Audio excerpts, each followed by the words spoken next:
बहुओं की अगर हम बात करें तो परफेक्ट बहू मिलना थोड़ी मुश्किल होती है, लेकिन इस वक्त मैंने टीवीपुर की परफेक्ट बहू ढूंढ ली है और वो बहू कोई और नहीं बल्कि है आप सभी की प्यारी रजनीकांत।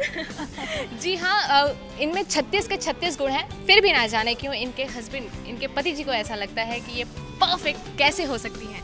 क्यों शान? 36 नहीं, रजनी से हमारी कोशिश है कि हम गुणों को 40, 50, 100 तक ले जाएं। लेकिन फिर भी आप खुश नहीं हैं। जी, शान तो बड़ा ही नाखुश कैरेक्टर है। वो अपनी ही क्रिएशन से खुश नहीं होता। कभी उसको इसके बाल ठीक नहीं लगते, कभी शान इज़ द औरत एक्चुअली इन दिस रिलेशनशिप। शान को लगता है इसके बाल ठीक नहीं है, आज इसका मेकअप ठीक नहीं है, लाल क्यों किया हो, ये रेड कर देते हैं, या फिर तो शान इज ब्लू कपड़े क्यों पहना है, इसको ग्रीन कपड़े पहना के लेके आओ। तो Shaan loves manhandling her, which is the fun part. And Rajni being the sweetest coactor ever, she really is a sport and she is so talented. इसके साथ जब से मैं फर्स्ट डे से काम कर रहा हूँ, मुझे एक बार भी ऐसा नहीं लगा कि ये इनका पहला शो है और ये पहली बार एक्टिंग कर रही है। मुझे अभी भी लगता है झूठ बोल रही है। वैसे आपका जो कैरेक्टर है ये बहुत ही इंटरेस्टिंग है। सुंदर और सुशील बहू तो हमने सुनी ही थी, लेकिन रजनीकांत बहू शायद ही पहली बार कोई देख रहा है। तो क्या क्या गुण है इस रजनीकांत? सुंदर, सुशील और charged. Sundar, Sushil and fully charged at all times. Rajni just like any other woman is multitasking, और ऐसी कोई चीज़ नहीं है जो रजनी नहीं कर सकती। सो या वैसे हमने देख लिया आप खाना भी बहुत अच्छा बनाती हैं, आप घर भी बहुत अच्छे से हैंडल करती हैं, लेकिन ये जो शिकायत है आपने एक चीज़ नहीं देखी है, ये हैदराबादी क्या बोलती हैं। ओह, तो ये एक बार हैदराबादी में हमको कुछ सुना दो मियाँ, अपना पोटी वाला डायलॉग। एक अम्मा और उसके पोटे के बीच में नहीं आना मेरे को रे बाबा, कैसी बात ही करता है। Not about potty problems. Potty means a girl or a boy.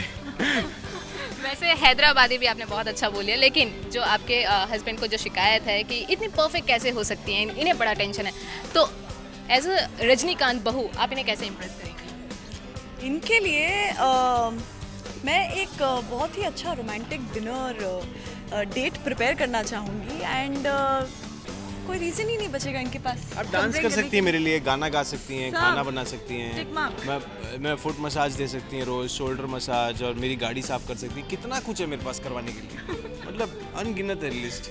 चलिए, तो यहाँ पर एक रजनीकांत के स्टाइल में ही कुछ करके इन्हें इम्प्रेस करके देखते हैं, इम्प्रेस होते हैं।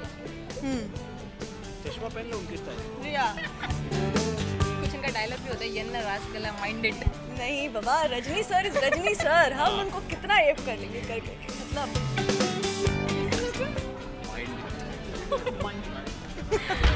वेल क्या बात है। यहाँ पर तो आपने चश्मा भी जो है उनके स्टाइल में पहन लिया है। वैसे अगर आपके रोल की अगर हम बात करें तो आपको जब ये ऑफर हुआ पहली बार कि आपको रजनीकांत बहू का रोल आपको प्ले करना है, तो आपका रिएक्शन क्या था?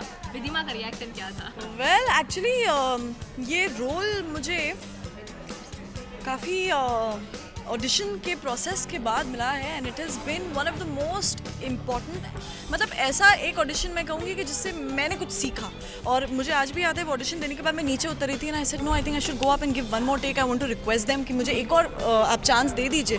और जब मेरा मॉक शूट भी हो रहा था करण के साथ, मैं इतनी नर्वस थी, मैंने बोला मैं कर पाऊँगी नहीं कर पाऊँगी, but somehow it just was destined and I gave my best और ये रोल मिला। एक्चुअली फर्स्ट डे से जब से रिधिमा आई थी रजनी का लुक टेस्ट दिन, उस दिन से we had a fabulous timing, because एक सीन हमने किया था बड़ा ही फनी, और Ridhima just has her own element of मस्ती दैट शी हैड। एक्चुअली बहुत मस्ती खोर है, बताती नहीं है, तो that she added to the robo, तो जो देखने में बहुत क्यूट और प्यारा लगता है।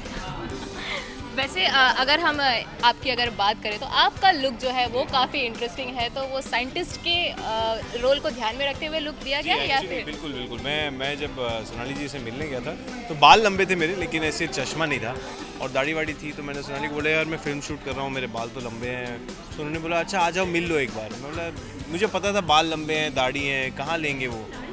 तो मैं गया तो उसने बोला यही रहने देते हैं, 1 मिनट कल आना आप एक लुक टेस्ट करें। तो उन्होंने मुझे चश्मा पहना दिया एक बार, तो उन्होंने बोला ये परफेक्ट शान लग रहा है मुझे। मेरे ख्याल से ये जो करण के फैंस हैं उनके लिए भी ये सरप्राइज भी है और खुशी की बात भी, गुड न्यूज़ भी है कि एक बार आप वापस। मैं चाहूँगा मेरे और एजुकेटेड फैंस हों, जो नर्डी हों, जो घर बैठ के टीवी देखना चाहते हैं। Even I am a nerdy boy.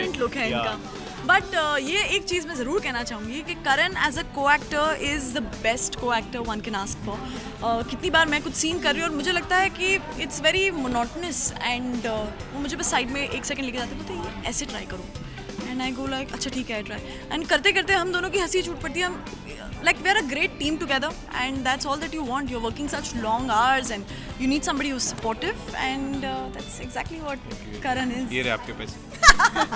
अच्छा बोला मेरे लिए। वैसे अगर आपकी बात करें तो आपकी जो पत्नी है वो एक रोबोट का आपने दर्जा दे दिया है उन्हें कि वो सारी चीज़ें करती है। आपको लगता है कि रोबोट का दर्जा उन्हें देना सही है और किस हद तक सही है? जी रिद्धिमा को तो देना बिल्कुल सही है अगर आपका वो क्वेश्चन है तो, क्योंकि रिद्धिमा जेन्युइनली बहुत फास्ट सीख लेती है। She is very fast learner and Riddhima realise नहीं करती, लेकिन हम लोग रिद्धिमा को ऑब्जर्व बहुत करते रहते हैं। तो एक बार आप रिद्धिमा को बता दो तो लिटरली उसके सिस्टम में बैठ जाता है लाइक अ स्मार्टफोन, फिर वो खुद अप्लाई करने लगती है सीन्स में। तो आई थिंक रोबो का दर्जा देना या एक टेलीविज़न पे अगर रोबोट्स का रोल अगर आज की तारीख में कोई कर सकता है तो वो है हमारी प्यारी रिद्धिमा। यानी कि शान को जो साइंटिफिक जो लैंग्वेज समझ में आती है उसमें भी वो परफेक्ट एकदम पूरी तरह से समझा देती हैं। Yes. वैसे यहाँ पर पति को किस तरह से इम्प्रेस करना चाहिए ये तो आपने बता दिया, एक सास को किस तरह से इम्प्रेस करना चाहिए जाते जाते हम वो भी जानना चाहेंगे। Well. सास का तजुर्बा नहीं ना बेचारी को। आप हेल्प कर दीजिए उनकी। मेरे पास तो बहुत सास है, 10-12 बार शादी कर चुका। बस देखिए बेटे को खुश रखिए, सास खुश रहेगी। Yeah, and it's a matter of loving your family and their family, respect your elders, so cannot be wrong. कहीं सुना हुआ लग रहा है ना ये लाइन। वैसे जाते जाते बस एक लास्ट मेरा क्वेश्चन ये है कि एक न्यूज़ आ रही थी कि इस रोल के लिए रजनीकांत रोल के लिए पहले प्रिया रैना को अप्रोच किया गया था, उसके बाद में फिर आप आई, इसमें कितनी सच्चाई है? Well, honestly, I wouldn't know about this because जिस लेवल पे मैंने ऑडिशन देना शुरू किया तब से मेरे ख्याल से तो मैं ही हूँ, but like I said, it's destiny and it's a lot of hard work and Priya is so talented in herself, so I'm sure she's doing way better than what she was looking at, so yeah. चलिए बहुत बहुत शुक्रिया, thank you so much, all the best. आप लोगों का ये show बहुत ही great हो, फैंस को बहुत पसंद आए, इसी तरह से प्यार दें। 8 PM Rajinikanth. Thank you so much. Cameraman Faizan के साथ पूजा तिवारी, चलिए मैं साला।